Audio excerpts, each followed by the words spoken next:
अपने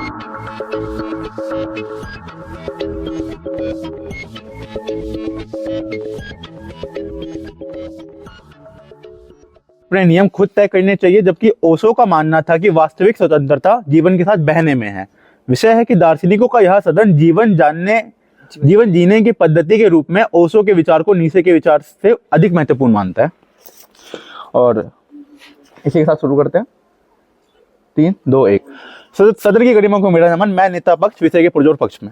अब हम यहाँ पे सबसे पहले यह समझेंगे कि ये दार्शनिक कौन है। दार्शनिक वह लोग हैं जो जीवन से जुड़े सवालों के जवाब ढूंढते हैं कि आखिरकार मेरा अस्तित्व क्या है, मैं जी क्यों रहा हूँ और मुझे जीना किस प्रकार है। और इसके लिए वो क्या करते हैं, वो दर्शन का अध्ययन करते हैं, दर्शन शास्त्रों का अध्ययन करते हैं। अब यहाँ से एक और चीज आ रही है कि जीवन जीने की पद्धति क्या है। जीवन जीने की पद्धति का मतलब है कि जीवन जीने का तरीका, कि आखिरकार मैं जिस तरीके से जीवन जी रहा हूँ, जीवन को जीना कैसे, कि आखिरकार जीवन जीने का सही तरीका क्या है, ये जानना जीवन जीने की पद्धति है। और यहाँ पे अगर मैं बात करूँ तो यहाँ पे 2 दार्शनिकों की बात की गई है। उनमें पहले हैं ओशो। ओशो कौन है? वह दार्शनिक है जो जीवन को जीना किस प्रकार है, जीवन की जटिलताएं क्या है, उनको समझा रहे हैं, और क्या आप कैसे इसे आसानी से जी सकते हैं, कैसे इसका वास्तविक सत्य जान सकते हैं, वो समझाने की कोशिश कर रहे हैं। नीशा क्या है? नीशा वो है जो कहते हैं कि जीवन के अंदर कोई अंतर्निहित मीनिंग ही नहीं है, जीवन अर्थहीन है, जीवन के अंदर कोई मीनिंग नहीं होता है। और साथ ही साथ वो कहते हैं कि इसलिए मनुष्य को अपने जीवन का मीनिंग खुद बनाना चाहिए। अब यहाँ पे मैं समझाऊंगा कि आखिरकार किसके जीने की बात की जा रही है, मनुष्य के जीने की। मनुष्य कौन? जो ना ये तय कर सकता है कि वो पैदा कब होगा और ना ये तय कर सकता है कि मरेगा कब। और साथ ही साथ मनुष्य के अंदर क्या इच्छा रहती है कि आखिर मैं एक लिबर्टी ले लूं, मैं एक स्वतंत्रता ले लूं, आसपास की जो चीजें उससे मैं थोड़ा स्वतंत्र हो जाऊं, इस इच्छा के साथ वो आता है। और जब वो इस इच्छा को कंप्लीट नहीं कर पाता तो इससे निराश होता है। अब मैं यहाँ पे एक और चीज बताना चाहता हूँ कि मैं यहाँ पे अधिक महत्वपूर्ण बताना चाहता हूँ किसको, ओशो के विचारों को नीचे के विचार से, जहाँ पूरा का पूरा पैराडाइम है। और उसका बेसिस क्या है कि यथार्थ किसमें है, किसके विचारों में यथार्थ है, और साथ साथ जीवन जीने की पद्धति किसमें सही तरीके से बताई गई है। सबसे पहले हम समझेंगे कि वास्तविक स्वतंत्रता क्या है। वास्तविक स्वतंत्रता का मतलब है कि वो स्वतंत्रता जिसमें मेरे पास इस चीज की मेरे को पता है कि चीजें मेरे हाथ में नहीं है। Control the controllables and uncontrol the uncontrollables. जो चीज मेरे हाथ में नहीं है उसको कंट्रोल ही नहीं कर रहा, ठीक है, ये मेरी स्वतंत्रता है। और इसलिए मुझे पता है कि जैसे भी मेरे पास परिस्थिति आ रही है मैं उसके हिसाब से काम कर सकता हूँ, कि मेरे पास जो भी आ रहा है वो प्रवाह के साथ आ रहा है, कि मैं नहीं जानता आगे क्या होगा, मैं फ्यूचर नहीं जानता हूँ। तो जैसे जैसे कंडीशन आते जा रहे हैं उस हिसाब से मैं एक्ट करते जा रहा हूँ। यह है जीवन जीने का प्रवाह, यह है वास्तविक स्वतंत्रता। और यहाँ पे अगर मैं सबसे पहली चीज बताऊं तो नीचे के अनुसार क्या है कि व्यक्ति अपने नियम खुद तय करता है। मेरा पहला बिंदु यहाँ पे आता है कि व्यक्ति अपने नियम खुद तय करता है। और क्या व्यक्ति अपने नियम खुद तय कर सकता है? नहीं कर सकता। क्यों महोदय? क्योंकि फ्री विल जैसी चीज कोई होती ही नहीं है। यहाँ पे मैं किस प्रकार से ऐसे बताना चाहता हूँ कि अगर मैं ये कहता हूँ कि मैं ये खुद तय कर रहा हूँ कि आज से मैं वेजिटेरियन खाना खाऊंगा, नॉनवेज नहीं खाऊंगा, तो इसका मतलब है कि मेरे को समाज में कहीं ना कहीं से मैंने चीज देखी कि भाई यहाँ पे मुर्गों के साथ अत्याचार हो रहा है या नॉनवेज नहीं खाना चाहिए, मेरे को किसी ने प्रेरित किया। तो आपकी जो भी विल है अपने आप में मैन्युफैक्चर्ड विल है। यहाँ पे जो जीवन जिया किस प्रकार से जा रहा है, 2 चीजों के संलग्न से, एक है नियतिवाद और दूसरा है मैन्युफैक्चर्ड विल। इन दोनों चीजों से कि आपके पास जो ऑप्शन है, परिस्थिति आप खुद से तय नहीं कर रहे, परिस्थिति अपने आप आ रही है और आप उसके हिसाब से फैसला ले रहे हैं, और वो परिस्थिति आपके विल को मैन्युफैक्चर्ड कर रही है। तो यहाँ पे किसी प्रकार से फ्री विल नहीं है कि आप अपने हिसाब से अपने जीवन के नियम को तय कर पाए कि आपको जीवन जीना किस प्रकार है। और इसमें हम यह समझ पाएंगे कि आखिरकार अगर मैं किसी भी चीज से प्रेरित हो रहा हूँ कि भाई मुझे ये नहीं करना, मुझे प्रोफेसर बनना है, मुझे डॉक्टर बनना है, मुझे इंजीनियर बनना है, क्यों बनना है? क्योंकि मेरे को समाज ने बताया कि मेरे को ये चीज बनने की जरूरत है, मेरे को यही सी लाइन में जाना है। और मैं उस हिसाब से मैं तो सोचता हूँ कि मेरी मर्जी थी मेरे को ये करना है, लेकिन मेरी मर्जी कभी थी ही नहीं। और यही वास्तविक स्वतंत्रता क्या है कि अगर मैं इसको समझ रहा हूँ कि मुझे समाज ये बता रहा है, ठीक है, तो मैं इस प्रवाह के साथ चलते जाऊंगा कि मेरे को क्या करना है क्या नहीं करना है, एक प्रवाह चल रहा है। लेकिन अगर मैं ये सोच लूँ कि भाई मेरे को यही करना है क्योंकि मेरी फ्री विल है, ये मैंने सोचा मैं ऐसा करूंगा और मैं नहीं कर पाऊंगा, तो मैं क्या होऊंगा? जीवन में अंततः निराश होऊंगा। यहाँ पे मनुष्य को हम किसी से बचाना चाहते हैं? निराशा से बचाना चाहते हैं। निराशा कब होती है? कि जब मनुष्य सोचता है कि उसके पास फ्री विल है और वो जो चाहे कर सकता है, लेकिन जब वो जो चाहे वो नहीं कर पाता है तब वो निराशा में पड़ता है। तो स्वतंत्रता क्या है? जब आप ये जान लेंगे कि भाई जो चीज मेरे अराउंड है मैं उसके हिसाब से अकॉर्डिंग एक्ट कर रहा हूँ, कि भाई परिस्थिति आ रही है, अगर यहाँ पे हो सकता है कि यहाँ पे कोई वेजिटेरियन खाना बचे ही ना जीवन में, तो अब मुझे नॉनवेज खाना पड़ेगा, ये मेरे पास परिस्थिति है, तो मैंने अपने हिसाब से नियम बदला। और नीचे क्या कह रहे हैं? नीचे अपने हिसाब से नियम को खुद तय कर रहे हैं कि भाई मैं ये मानता हूँ, ये मानता हूँ, ये मानता हूँ। अगर आप अपने हिसाब से नियम को तय कर रहे हैं तो इसमें क्या होता है? यहाँ पर रिजिडनेस आती है, प्योर, कि आखिरकार भाई मैं अब इस हिसाब से आ गया हूँ और आप आगे की परिस्थिति को जानते ही नहीं कि आज मैंने ये डिसाइड कर लिया कि मैं इस तरीके से चलूंगा, लेकिन परिस्थिति कैसे आएंगी आप नहीं जानते। तो आपको अपने लाइफ में चेंज लाना पड़ेगा, उसको बदलना पड़ेगा। और अगर आपने रिजिड स्टैंड ले लिया कि भाई मैं नहीं बदलना चाहता, तो उसका मतलब क्या है कि इसमें डेवलपमेंट का स्कोप पूरी तरीके से खत्म हो जाता है। तो इसलिए यहाँ पे ओशो का विचार नीचे के विचार के ऊपर आ रहा है। हम यहाँ पे क्या कर रहे हैं? हम नियतिवाद और मैन्युफैक्चर्ड विल का समर्थन कर रहे हैं कि कैसे जो भी चीज है वो आप कंट्रोल नहीं कर सकते, क्योंकि जो भी चीज है आपके आसपास की परिस्थितियों द्वारा गाइड की जा रही है। और इसमें हमें ये समझना पड़ेगा कि व्यक्ति है, व्यक्ति अपने हिसाब से, हम यहाँ पे वरीयता किसको दे रहे हैं, ओशो के विचार को दे रहे हैं। क्यों दे रहे हैं? क्योंकि भाई अगर व्यक्ति है, व्यक्ति ये सोच रहा है कि भाई मैं ये करना चाहता हूँ, मैं वो करना चाहता हूँ, कुछ भी करना चाहता हूँ, नियति यहाँ पे सबसे इंपॉर्टेंट है। जिस दिन व्यक्ति ये जान लेगा कि भाई जो मेरे नियति में है वही हो रहा है, बस उसको कर्म करना है, जो नियति में जो परिस्थिति आएगी उसके हिसाब से चलना है, तो चलता रहेगा। और अगर आप खुद नियम तय कर रहे हैं तो फिर आपको यहाँ पे ये भी बताना पड़ेगा कि कैसे, अगर आपने खुद नियम तय किया कि ये मैं ऐसा करना चाहता हूँ, ऐसा करना चाहता हूँ, तो जैसी परिस्थिति आएगी आपको अपने नियम भी सबसे बदलने पड़ेंगे। इसका मतलब है आपको प्रवाह के साथ चलना ही पड़ेगा, उसको आप टाल नहीं सकते। 3, 2, 1 सदन की गरिमा को मेरा नाम महोदय। सदन का मत है कि दार्शनिकों का यह सदन जीवन जीने की पद्धति के रूप में ओशो के विचार की से नीचा के विचार से अधिक महत्वपूर्ण मानता है। हम इसके विपक्ष में महोदय, हम नीचा के विचार को अधिक महत्वपूर्ण मानते हैं महोदय। अब हमें ये बोलती है, दार्शनिकों की परिभाषा देके जाते हैं दार्शनिक जो आंसर सीख करते हैं, लेकिन ये नहीं बता के जाते आंसर सीख क्यों कर रहे हैं उन चीजों के, ताकि हम जीवन की जो सिचुएशन है उसे कोई फॉर ग्रांटेड ना लें, बल्कि उसे खुद अपने अपने विवेक से और कार्य बेहतर करके उसे चेंज कर पाए। इसलिए हम जीवन के उत्तर खोज रहे हैं।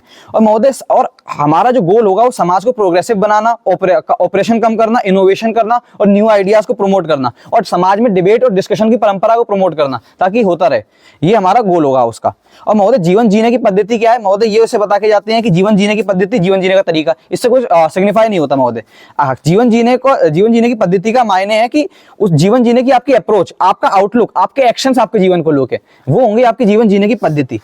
तो महोदय, हम पहले ही ये क्लियर कर दें कि हमारा जो स्टैंस है, हम ओशो के विचार को नकार नहीं रहे हैं, लेकिन हम महत्वता पे बात कर रहे हैं कि जीवन के लिए अधिक महत्वपूर्ण विचार कौन सा है, वो नीचा का विचार है या ओशो का विचार है। क्या ओशो के विचार को मान के जीवन को चेंज किया जा सकता है, प्रोग्रेसिवनेस लाई जा सकती है? क्या मनुष्य को एक आशावादी जीवन जिया सकता है? नहीं, ये हम प्रूव करेंगे। अगर सिचुएशन आपके अनुकूल है तब आप ओशो का विचार मान सकते हैं, लेकिन जब सिचुएशन प्रतिकूल नहीं होगी तब नीचा का विचार ही जीवन जीने में अधिक महत्वपूर्ण होगा। ये हमारा बर्डन होगा। हम नकार नहीं रहे हैं ओशो के विचार को, पर महत्वता में बात कर रहे हैं। अब महोदय, इसके अलावा जो नीचा का विचार को एक बार समझ लेते हैं क्या है। नीचा कहता है कि महोदय, व्यक्ति अपने नियम को खुद तय करे। अब महोदय, नियम से क्या तात्पर्य है? व्यक्ति की अंडरस्टैंडिंग, व्यक्ति की कोर्स ऑफ एक्शन, और व्यक्ति के जो कार्य कर रहा है उसकी अंडरस्टैंडिंग, उसका आउटलुक जीवन को लेकर उसके नियम तय करता है महोदय। अब समस्या ये है मेरा प्रतिपक्ष के अनुसार कि आपने एक बार व्यक्ति ने नियम बना लिया तो वो चेंज ही नहीं कर सकता, पर समस्या ये वो कर सकता है नीचे के विचार में। क्यों नियम चेंज क्यों कर सकता है महोदय? क्योंकि आप ही नियम बनाने वाले हैं, आप ही नियम एग्जीक्यूट करने वाले हैं, आप ही अपने जीवन का आउटलुक क्रिएट कर रहे हैं, आप ही उसकी अंडरस्टैंडिंग खुद ले रहे हैं और आप ही सब कुछ कर रहे हैं। तो मतलब अगर कोई नियम मुझे लगता है कि इसके कॉन्सिक्वेंस ठीक नहीं है तो मैं चेंज भी कर सकता हूँ। यहाँ फ्री विल का आइडिया प्रोपोज हो रहा है महोदय, हमें समझने की आवश्यकता है। तो नीचे का विचार बिल्कुल भी रिजिड नहीं है महोदय। रिजिडिटी कहाँ आती है? ओशो के विचार में आती है महोदय। ओशो का विचार है जब हम देखते हैं तो महोदय ओशो कहते हैं जीवन के साथ बहना। महोदय, जीवन के साथ बहना क्या है? जीवन को स्वैर से स्वीकार कर लेना, जैसा है वैसा, चाहे वो अनुकूल हो तो भी स्वीकार कर लो, प्रतिकूल हो तो भी स्वीकार कर लो। ये ओशो बात कहते हैं।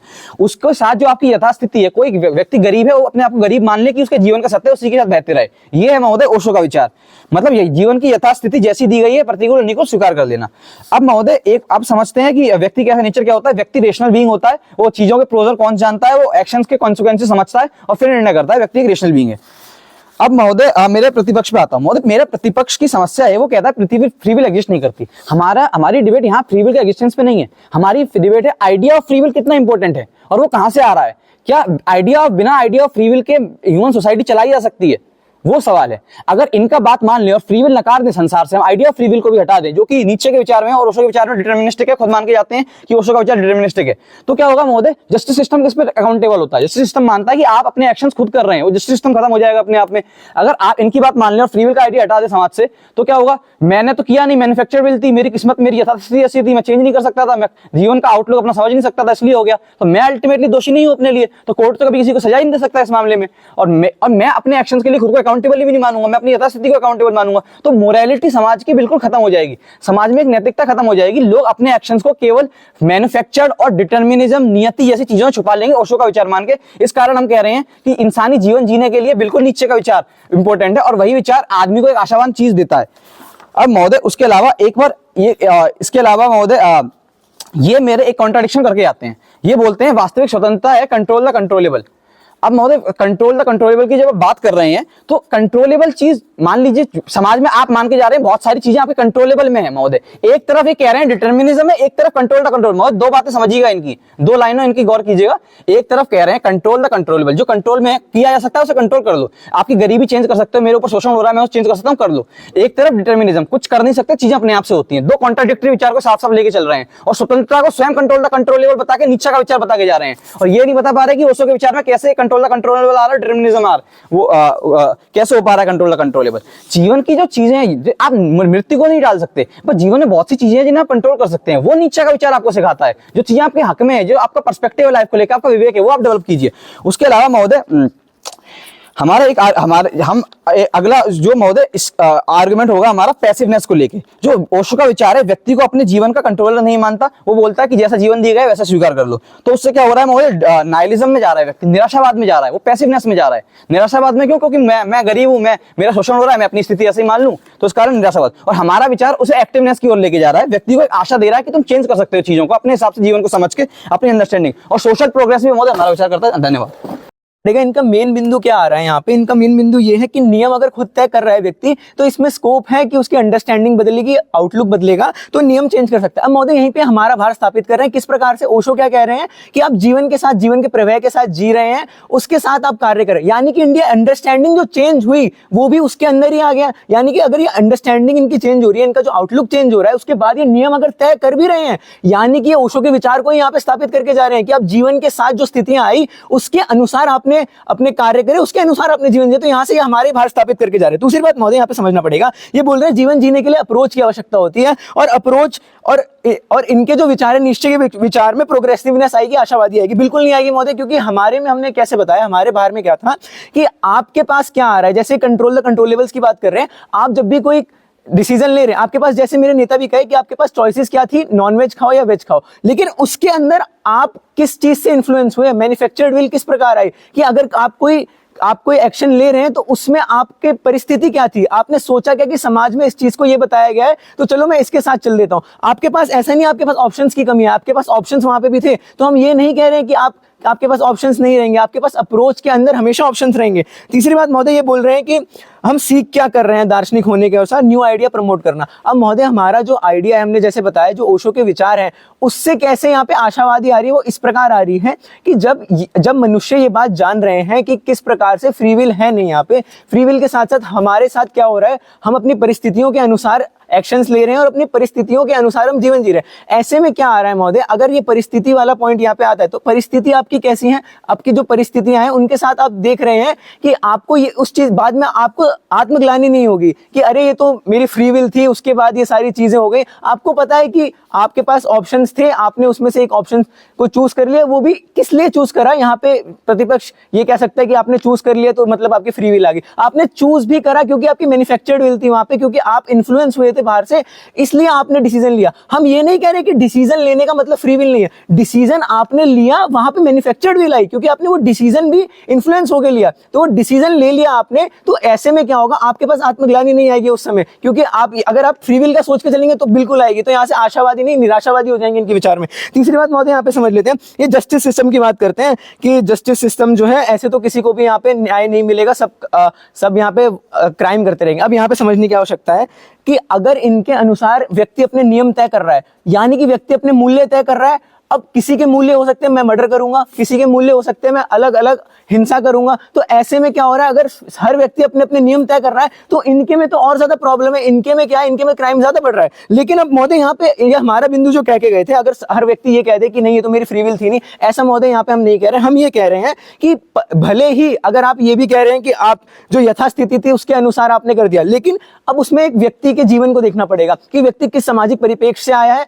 वो किस सामाजिक परिप्रेक्ष्य में रहा है और उसने किस प्रकार की हिंसाओं को देखा है। अब मान लीजिए वो ऐसे परिप्रेक्ष्य में रहा है जहां पे मर्डर बहुत सारे हुए हैं या फिर उसको भी इन्फ्लुएंस किया गया, तब उसने मर्डर करा। अब यहाँ पे वो ये थोड़ी ना कह देगा कि मैंने मर्डर नहीं करा, मर्डर उसने करा। मर्डर किस लिए करा, इन्फ्लुएंस होकर करा कि अगर मैं मर्डर करूंगा तो मेरी जो बदले की भावना है वो आ जाएगी। तो यहाँ पे भी हम देख सकते हैं जो ओशो का विचार है वो सही स्थापित हो रहा है।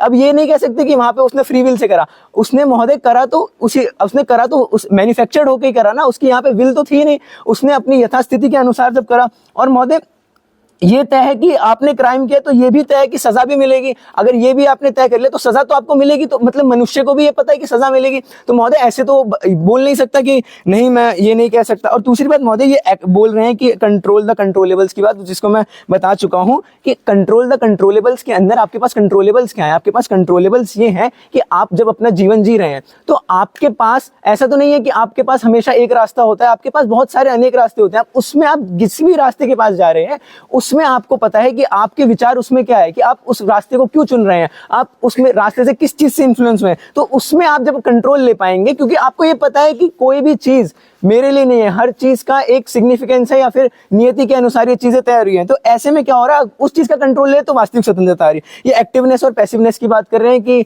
निहिलिज्म से एक्टिवनेस आएगी जब जीवन का आप यही स्थापित कर देंगे कोई अर्थ ही नहीं है, तो ऐसे में तो बहुत निराशावादी आ जाएगी। हर व्यक्ति कहेगा कोई अर्थ है नहीं है जीवन का, अब कोई अर्थ है नहीं तो मैं जीऊं क्यों, मैं एक काम करता हूं, मैं अपराध कर देता हूं, मैं हिंसा कर देता हूं, अगर ये हो जाएगा। और वहीं पे अगर ओशो के विचार हम देखें, जब वो बता रहे हैं कि आप जीवन के प्रवाह के साथ जिए, अब जब जीवन के प्रवाह के साथ जिएंगे, जैसे बोल रहे हैं कोई व्यक्ति गरीब है अपने आप को गरीब मान लेगा, ऐसा नहीं है। अब जब आप प्रवाह के साथ जी रहेंगे, आपकी भी परिस्थितियां वहां पे बदलेंगी, आप गरीब से अमीर बन जाएंगे, ऐसा तो है नहीं कि आप नहीं बदलेंगे। हम यही तो कह रहे हैं, आप जीवन के प्रवाह के साथ जी रहे हैं। अगर ये गरीब से गरीब रह रहे हैं तो इनके में तो ये हमारे कहने का मतलब नहीं, आप प्रवाह के साथ आपकी परिस्थितियां भी चेंज हो रही हैं। बहुत बहुत धन्यवाद। साधारण दिए गए विषय के पुरजोर और पक्ष विपक्ष में महोदय समझने की आवश्यकता है। हमारे जो प्रतिपक्ष के साथी आते हैं, सबसे पहले बोल के आते हैं कि अंडरस्टैंडिंग जो है वो बोल के आते हैं अंडरस्टैंडिंग जो हमारी अगर चेंज भी हो रही है तो वो इन्फ्लुएंस, यानी कि वहां से ओशो के विचार यहाँ पर वापस आ रहे हैं। उनके हिसाब से ओशो का विचार ये है कि जो समाज में जो जीवन चल रहा है, जीवन के साथ बहने का मतलब ये है कि हम अपनी अंडरस्टैंडिंग को इन्फ्लुएंस करके चेंज भी कर रहे हैं। यहाँ पर दिक्कत ये है, इस विचार के साथ साथ इनका ही कॉन्ट्रडिक्शन यहाँ पर कैसे साबित हो रहा है। कॉन्ट्रडिक्शन यहाँ पर ये हो रहा है, सबसे पहली चीज वो बोल के जाते हैं कि हमारे पास बहुत सारे ऑप्शन है, ऑप्शन में से हमने चूज करा, फिर वो ऑप्शन को चूज करने के लिए पीछे ही वो कह रहे हैं वो मैन्युफैक्चर्ड विल है। या तो मैन्युफैक्चर्ड विल अगर है तो इसका मतलब कोई ऑप्शंस एग्जिस्ट ही नहीं कर रहे। वो ऑप्शंस अपने आप में, अगर ऑप्शंस एग्जिस्ट कर रहे हैं, ऑप्शंस लेने का मतलब क्या है, एक व्यक्ति खुद चुन रहा है तो चुनने का मतलब क्या है कि वहां पे फ्री विल है। अगर फ्री विल नहीं है तो वहां पर वो ऑप्शंस एग्जिस्ट कैसे कर रहे हैं। दोनों वर्डन यहां पर उठा रहे हैं, इन दोनों वर्डन्स के बीच में यहां पर कॉन्ट्रडिक्शन यहां पर निकल के आ रहा है। दूसरी चीज आ रही है कि अगर कोई भी चॉइसेस, वो कहते हैं चॉइसेस क्या होती है, एक्शंस क्या हो रहा है, प्री डिसाइडेड है। दो चीजें हैं, या तो आपकी चॉइसेस जो है वो भी प्री डिसाइडेड है, अगर वो प्री डिसाइडेड नहीं है, इनके हिसाब से चॉइसेस प्री डिसाइडेड नहीं है, व्यक्ति खुद चूज कर रहा है। जब वो खुद चूज कर रहा है और फिर एक तरफ से बोल रहा है कि फ्री विल है ही नहीं, यहां पर भी कॉन्ट्रडिक्शन यहां पे एक और नजर आ रहा है। इनका बर्डन ये है कि फ्री विल, अगर आप बताएंगे कि लोगों को फ्री विल है तो उनके अंदर आत्मग्लानि आएगी। अब यहां पर जो दिक्कत ये पैदा हो जाती है, अगर आप समाज में लोगों को ये नहीं बताएंगे कि आपके एक्शंस की अकाउंटेबिलिटी आपकी खुद की है, तो लोग अपने एक्शंस को जस्टिफाई करने लगेंगे इस बेसिस पर कि मेरी कोई फ्री विल थी नहीं, मैंने कुछ खुद करा ही नहीं। जो कि मेरे साथी ने बताया था कि जस्टिस सिस्टम जो हमारा पूरा बना हुआ है, वो जस्टिस सिस्टम किस बेसिस पे बना हुआ है कि आपके एक्शंस की रिस्पांसिबिलिटी आपकी खुद की है, आपको अपने एक्शंस की अकाउंटेबिलिटी आपको खुद लेनी पड़ेगी। क्यों? क्योंकि आप एक रैशनल व्यक्ति हैं, आपको चीजें समझ में आती है, उसके बेसिस पर ही आप क्या करेंगे। अब आत्मग्लानि से अगर आप इंसान को आत्मग्लानि से बचाने का ट्राई करेंगे तो वो अपने आप में क्या आएगा, समाज में जो चेंज यानी कि जस्टिस लाने की जो बात होती है, एक हमारा एम क्या है, सोसाइटी प्रोग्रेसिवनेस हो, सोसाइटी में चेंज आए, सोसाइटी में न्यू आइडियाज आए, ऑपरेशन खत्म हो, लोगों के पीछे, लोगों को दूसरे लोगों के साथ जो डिस्क्रिमिनेशन खत्म हो, अगर लोगों के अंदर इस विचार को लाया जाएगा। यहां पर फिर से मैं अपने साथी की बात करना चाहूंगा, जब बोलते हैं idea of free will important क्यों है, क्योंकि लोगों के अंदर इस विचार को लेकर आना है ताकि वो अपनी परिस्थितियां को, यथास्थिति को एक्सेप्ट नहीं कर लें, जो कि हम ओशो के विचार में लेके आ रहा है। ओशो विचार क्या है कि जीवन के साथ बहने का मतलब ही है वास्तविक स्वतंत्रता। अब वास्तविक स्वतंत्रता के पॉइंट पर भी अगर हम उस चीज को जो इन्होंने बोला, यहां पर फिर से कॉन्ट्रडिक्शन यहां पे साफ साफ निकल के आ रहा है। जब वो बार बार बोल के जाते हैं कि control the controllables, control the controllables यहां पे क्या है, कंट्रोलेबल का मतलब ये है कि कुछ चीजें एग्जिस्ट कर रही हैं जिसको आप कंट्रोल कर सकते हैं। जब आप कुछ चीजें एग्जिस्ट कर रही हैं जिनको आप कंट्रोल कर सकते हैं, इसका मतलब क्या है कि आपकी फ्री विल है वहां पर, कि आप अपने रैशनल माइंड के साथ, आप अपने एक्शंस के साथ उन चीजों को कंट्रोल कर सकते हैं। और फिर कंट्रोल करने के बाद जब अगर वो है तो फिर वहां पर फिर कॉन्ट्रडिक्शन की, वो फिर दूसरी चीज बोल रहे हैं कि फ्री विल एग्जिस्ट नहीं करती, हर चीज क्या मैन्युफैक्चर्ड विल है। अब यहां पर अगली चीज यहां पर जो निकल के आती है कि वो बोलते हैं कि नीचे के विचार में क्या है कि मीनिंग ही नहीं है, जीवन का कोई अर्थ नहीं है, जीवन का अर्थ ना होने की वजह से व्यक्ति निराशा में जाएगा। व्यक्ति निराशा में नहीं जाएगा, अगर व्यक्ति को समझ में आएगा कि इस जीवन का जो कोई अर्थ नहीं है, तो वो अर्थ खुद क्रिएट करेगा। और वो कैसे क्रिएट कर पाएगा, जब उसके पास आइडिया ऑफ फ्री विल होगा। अगर एक व्यक्ति अपने जीवन को, आपको आशावान भी चाहिए, आप चाहते हैं कि व्यक्ति आशावान बने, डेवलपमेंट की तरफ जाए, तो डेवलपमेंट की तरफ जाने के लिए एक व्यक्ति को समझाना पड़ेगा कि वो खुद कंट्रोल में है। और वो कंट्रोल में कैसे है, जब उसको पता चलेगा कि फ्री विल है, और फ्री विल के बाद ही वो खुद मीनिंग क्रिएट करेगा, वो अपने एक्शन को खुद डिसाइड करेगा। क्यों? क्योंकि एक व्यक्ति के पास रैशनैलिटी रैशनैलिटी है, उसके पास विवेक है, उस विवेक का यूज करके वो आइडियाज और बाकी सब चीजों के साथ अपने एक्शन को खुद क्रिएट करेगा। अगली चीज आती है यहाँ पर, वो बोल के आते हैं कि जो जस्टिस सिस्टम में मर्डर, अब यहाँ पर वो मर्डर और जितने भी क्राइम्स हैं उन क्राइम्स को भी जस्टिफिकेशन खुद देके जा रहे हैं कि एक सोसाइटी में जो क्राइम्स हो रहा है उस क्राइम का जस्टिफिकेशन क्या है, कि वो जो क्रिमिनल है उस क्रिमिनल का सोशल बैकग्राउंड क्या था, उस सोशल बैकग्राउंड के वहां से वो उससे इन्फ्लुएंस होकर उसने क्राइम किया। यानी कि वो खुद मान के जा रहे हैं कि एक व्यक्ति का जो स्वयं का विवेक है उस विवेक में कोई चीज एग्जिस्ट नहीं कर रही, वो विवेक खुद से कुछ नहीं सोच पा रहा, जो चीजें सामने उसको समाज में दिख रही है उन्हीं दिखने के बाद ही वो सारे काम कर रहा है। तो इसका मतलब क्या है कि क्या कोई व्यक्ति समाज में, अब इस आइडिया को अगर हम प्रोपोगेट करेंगे कि व्यक्ति के पास खुद में कोई रैशनैलिटी नहीं है, तो इस आइडिया को प्रोपोगेट करने की वजह से क्या होगा, समाज में चेंज कैसे आएगा। हमारा उद्देश्य क्या है कि जो सोसाइटी में लगातार जो चीजें चलती आ रही है, जो ऑपरेशन चलता आ रहा है, डिस्क्रिमिनेशन सोसाइटी में चलता आ रहा है, क्या उस डिस्क्रिमिनेशन को खत्म करना एक उद्देश्य नहीं है। अगर वो खत्म करा जाएगा तो खत्म करने के लिए व्यक्ति को ये दिखाना पड़ेगा कि जो हो रहा है होने के साथ साथ आपके पास, आप कंट्रोल में उन चीजों को चेंज करने का, आप चेंज करेंगे कैसे। वो बोल के आते हैं कि परिस्थिति अगर होती है, जो प्रभाव है उस प्रभाव में परिस्थिति बदलेगी भी। अब अगर वो मान रहे हैं कि परिस्थितियां बदलेंगी, तो परिस्थितियां बदलने का मतलब क्या है, किसी ने कोई एक्शन लिया है, जब एक व्यक्ति एक्शन लेगा, एक्शन के बाद उसका कोई कॉन्सिक्वेंस आएगा, उस कॉन्सिक्वेंस में परिस्थिति हो, पुरानी परिस्थिति वो बदलेगी। अब ये अपने आप में जब मान के जा रहे हैं कि परिस्थितियां बदल भी रही हैं, तो परिस्थितियां बदल किस प्रकार से रही हैं।